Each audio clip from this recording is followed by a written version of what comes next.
Tu connais ton signe astrologique. Tu lis peut-être même ton horoscope de temps en temps. On te dit « T'es lion, donc t'es fier.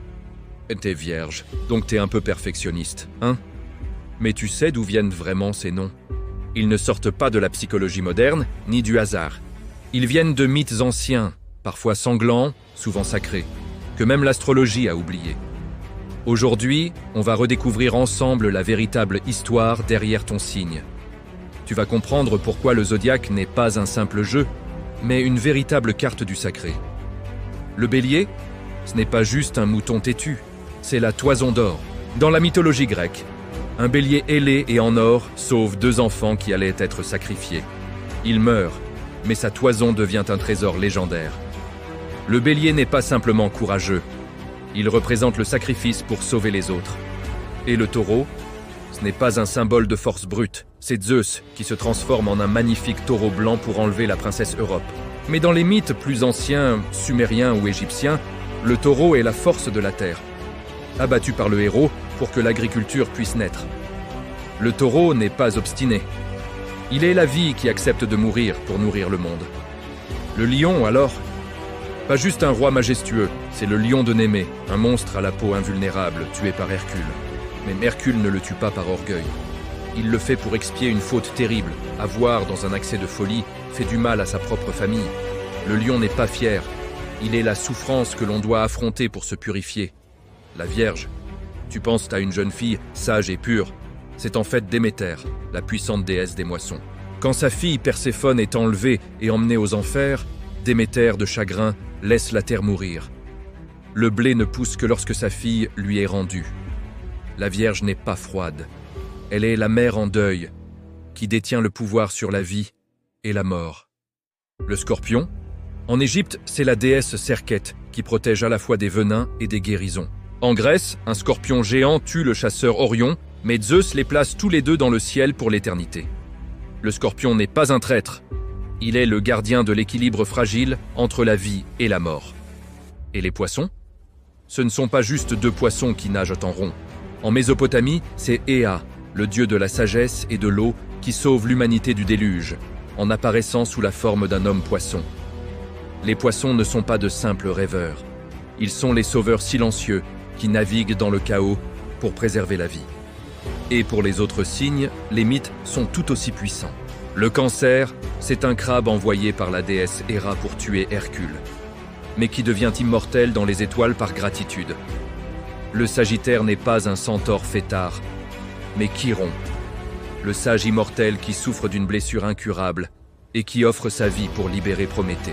Le Capricorne est une créature mi-chèvre, mi-poisson, le dieu Enki, qui plonge dans les abysses pour protéger les secrets du monde. Le Verseau, c'est Ganymède, un jeune mortel enlevé pour servir les dieux, qui devient immortel et verse l'eau de la connaissance pour l'humanité.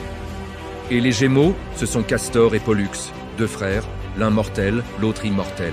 Quand Castor meurt, Pollux choisit de partager son immortalité pour ne jamais être séparé de son frère. Tu penses que le zodiaque est une invention grecque?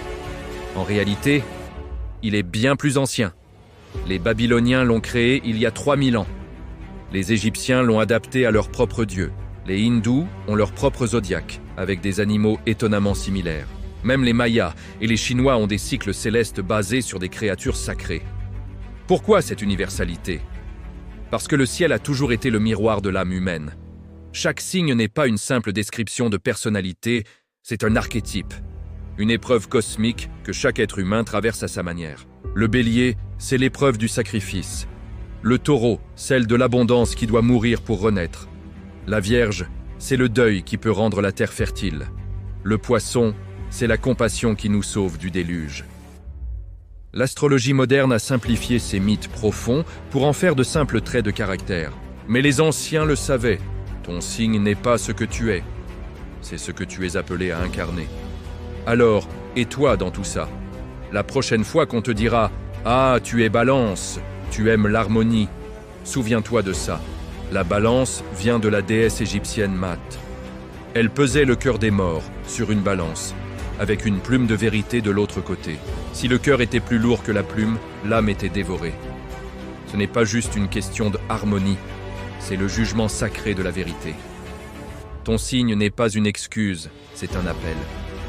Si tu es Scorpion, on ne te demande pas d'être mystérieux.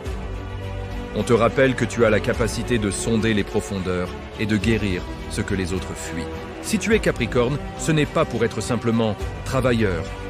C'est parce que tu portes en toi la force de garder la sagesse même dans les temps les plus sombres. Tu n'es pas simplement sous l'influence des étoiles. Tu es invité à incarner leur mythe. Le zodiaque n'est pas un outil de prédiction, c'est une bibliothèque de mythes écrits dans le ciel. Chaque nuit, les étoiles nous racontent la même histoire intemporelle. Pour devenir pleinement humain, il faut traverser le sacrifice, le deuil, le chaos et choisir de donner. Si cette vidéo t'a ouvert les yeux, n'hésite pas à liker et à t'abonner. Et dis-moi en commentaire, quel est ton signe et quel est le vrai mythe qui résonne en toi? Je lis tous vos messages. Parce que les mythes ne sont pas de simples fables. Ce sont des miroirs. Et celui-ci te dit, tu n'es pas né sous une étoile. Tu es né pour incarner une histoire sacrée.